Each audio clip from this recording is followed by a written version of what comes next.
وہ سارا کچھ کریں. میری گزارش ہے کہ کم از کم 5 بچے پڑھانے کا عہد کرے ایک بندہ.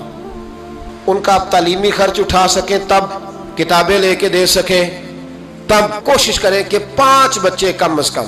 ہو سکتا ہے ایسا؟ اگر ہر پاکستانی 5 بچے پڑھانے کا ارادہ کر لینا تو لاکھوں بچے اسکولوں میں دوبارہ سے چلے جائیں گے. لاکھوں بچے. تھوڑا تھوڑا خیال کرے. اور اگر کوئی وہ کام کرے جو امام اعظم کرتے تھے, غریب کے بچے کو لے آتے تھے اور فرماتے تھے میں تیرے گھر کا خرچہ دوں گا, تو تعلیم حاصل کر. اسی کو وظائف کہا جاتا ہے. یہ کام کریں. میری دعا ہے یہ وطن قیامت کی صبح تک قائم رہے اور اس وطن سے روشنیاں پھوٹتی رہیں. یہ امت مسلمہ کی قیادت کرے. آخر دعوانا ان الحمدللہ رب العالمین.